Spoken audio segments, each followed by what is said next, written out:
Que alegria nós estarmos juntos no programa A Bíblia no Meu Dia a Dia. É muito bom ter a sua companhia, é muito bom saber que existe um povo desejoso pela palavra, por viver a palavra, aplicar a palavra de Deus. E isso é muito importante para cada um de nós, para mim, para você, que Deus possa alcançar o seu coração por essa palavra e fazer você experimentar essa força que a palavra tem.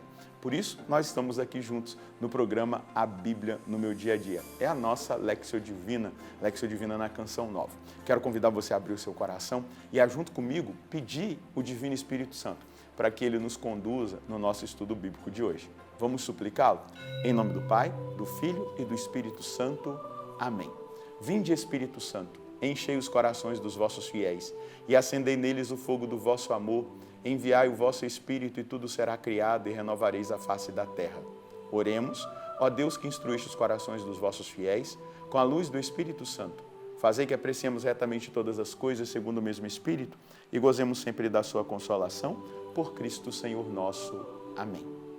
Pega aí a sua Bíblia, também o seu caderno, vamos anotar mais um texto do primeiro livro de Samuel que nós vamos estudar hoje. Anota aí, 1 Samuel, capítulo 13, versículos 7b até o versículo 15. 1 Samuel, capítulo 13, versículos de 7b até o versículo 15. Vamos juntos ler o texto e depois meditá-lo. Saul estava ainda em Gilgal e todo o povo que o seguia estava apavorado. Saul esperou 7 dias de acordo com o que Samuel havia combinado, mas Samuel não veio a Gilgal e o povo começou a abandonar Saul e a se dispersar. Disse então Saul: trazei-me o holocausto e o sacrifício de comunhão. E ofereceu o holocausto.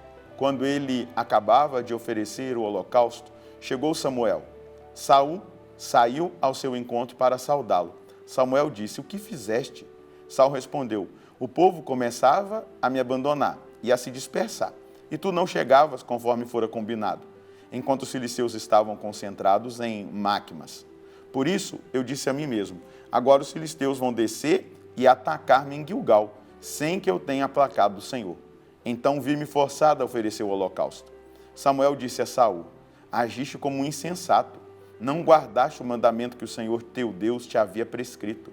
O Senhor teria confirmado tua realeza sobre Israel para sempre, mas agora o teu reino não subsistirá.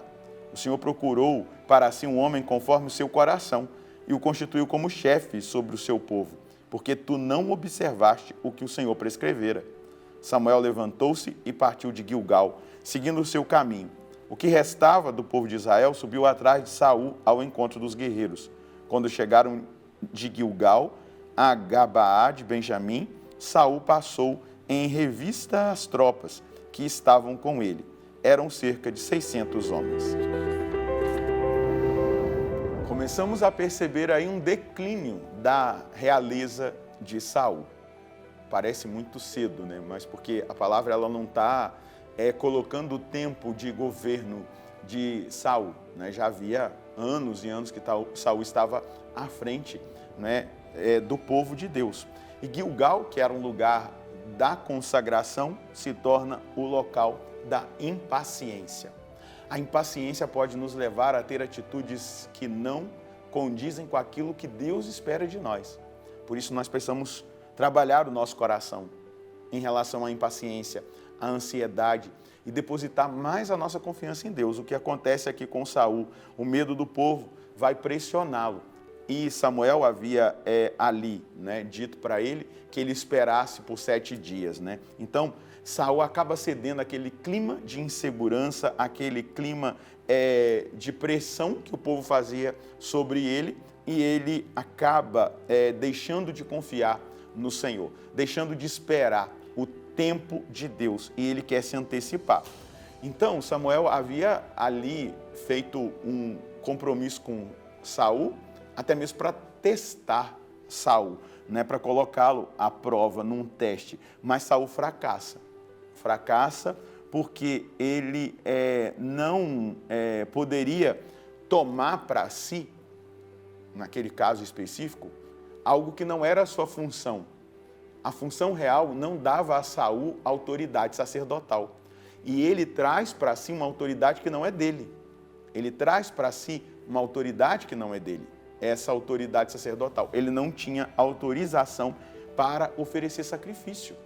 E ele vai lá e oferece sacrifício. Ele ultrapassa os limites da sua autoridade real. O sacrifício tinha que ser oferecido por Samuel. Samuel estava, como profeta na linha sacerdotal. Então Saul ultrapassa os limites da sua autoridade. Saul, ele desobedece. E o sacrifício que ele oferece é vazio. Vamos imaginar um leigo, né? Vamos imaginar, a igreja está cheia, o ministro da Eucaristia está esperando o padre chegar. O padre não chega, já passou mais de meia hora. Aí o ministro vai lá e celebra a missa. Não é válido, ele não tem autoridade para aquilo. Ali ele está usurpando uma autoridade que não é dele, né? Ele está cometendo um sacrilégio, ele está entrando numa seara que não lhe pertence. Foi exatamente o que aconteceu aqui com Samuel. Um sacrifício vazio, não era válido, não tinha piedade, né? O holocausto é o sinal da entrega total a Deus e ele é feito sempre em obediência. E quando ele não é feito com obediência, ele se torna um erro gravíssimo, né? Oferecer sacrifício sem autoridade profética e sem submissão à palavra. Foi exatamente isso que Samuel fez. Samuel chega, ou melhor, Saul, né? E aí Samuel chega e Saul se justifica culpando os outros, não assume a sua culpa, né? O povo se dispersou, o povo estava irritado, o povo estava com medo, o povo me pressionou. Depois ele vai dizer, culpando Samuel, né? Samuel, você prometeu que viria no 7º dia, não veio. E aí depois ele fala, os filisteus se aproximavam. Então, culpa o povo, culpa Samuel, que atrasou, e aos filisteus que se aproximavam e não assume ali o seu erro, aquilo que ele havia cometido de errado. Então, aí ele vai dizer, então eu me forcei a oferecer sacrifício, porque quem tinha que fazer não fez. Eu fiz no lugar de quem deveria fazer, né? A confissão da desobediência por medo, também por pragmatismo, né? Ele acaba não fazendo aquilo que deveria ser feito. Esperar, ter paciência, esperar aquilo que Deus faria se ele tivesse sido paciente. E aí acontece o juízo profético. Ele perde a bênção, ele perde o reino que é dado a outro, né? Porque Samuel já vai dizer assim, o Senhor escolheu um homem segundo o coração dele, porque você não correspondeu. Então, o reino de Saul duraria para sempre se Saul tivesse sido obediente. Samuel vai dizer para ele, então você agora está sendo julgado. Então, Saul, né, isolado, desobediente, com o exército reduzido, né? A palavra o abandona, né? E o povo também o abandona. Esse é o preço da desobediência, esse é o preço daquilo que a impaciência, a incapacidade de enxergar espiritualmente as realidades acaba se aplicando na nossa vida quando nós não somos obedientes, quando nós não somos pacientes, quando nós não sabemos esperar os processos, e aqui acontece a perda da unção, né? Daqui a pouco nós vamos ver que a coisa vai se agravar ainda mais. Porém, nós já estamos vendo diante dos nossos olhos a decadência do reino de Saul, exatamente por aquilo que na humanidade dele ele não consegue corresponder ao que Deus esperava dele. Ele não se submete à palavra. Então, aqui é importante que eu e você entendamos algo espiritualmente. A obediência vale mais do que sacrifício. Na frente, nós vamos ver Saul exortar com essa palavra, ou melhor, Saul ser exortado por Samuel com essa palavra. Deus prefere a obediência do que qualquer sacrifício. Outra coisa, pressa espiritual é inimiga da fidelidade. A pressa espiritual, ela é inimiga da nossa fidelidade. Nós temos que esperar Deus, o tempo de Deus, a hora de Deus. É assim que a gente tem que se comportar. Depois, a fé verdadeira, quando nós cremos e confiamos, resiste a qualquer pressão. Nossa, eu estou sendo pressionado. Eu tenho fé, eu tenho confiança, eu preciso esperar a hora. E aí, a gente resiste à opinião pública, resiste ao medo, resiste a qualquer realidade, quando nós realmente caminhamos na fé. Depois, Deus procura corações que são obedientes, não rituais vazios. Deus não quer ritual vazio, Ele quer coração obediente. E a autoridade espiritual, ela não pode ser usurpada. quem tinha autoridade era Samuel para oferecer sacrifício e não Saul. São tantos elementos que aqui nos ajudam a compreender a nossa caminhada de fé, mas qual é a mensagem que nós podemos colher hoje? O Senhor nos chama a atenção a partir deste texto que precisamos nos submeter à palavra, sendo obedientes ao Senhor e pacientes em esperar o agir de Deus. Devemos ter o cuidado de não usurpar a autoridade que não nos foi dada, mas entender os limites e aprender a esperar o tempo de Deus e o tempo dos outros. Outros aqui, entre parênteses, é o nosso próximo, né? Dessa forma, permaneceremos na graça.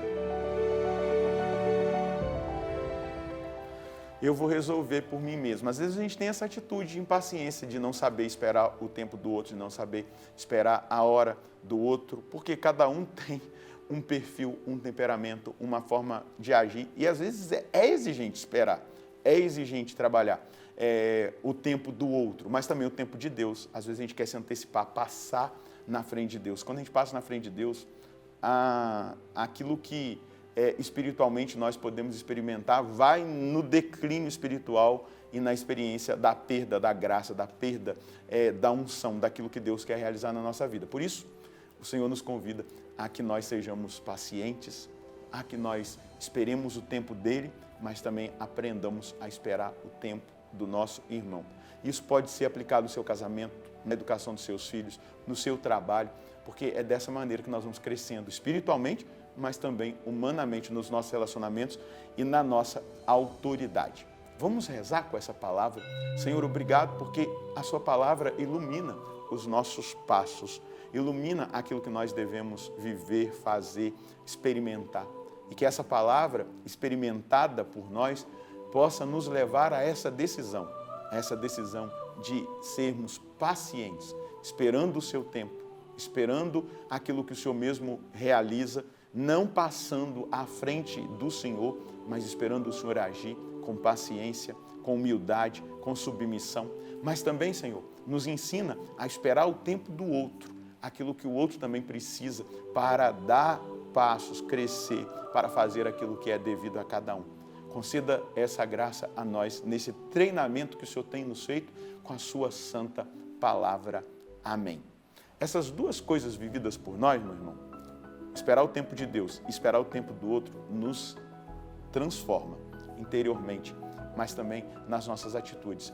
E é agradável ao coração do nosso Deus. Deus abençoe você, Deus abençoe a sua família. Nós nos encontraremos no próximo programa, se Deus quiser, no nome do Pai, do Filho e do Espírito Santo. Amém.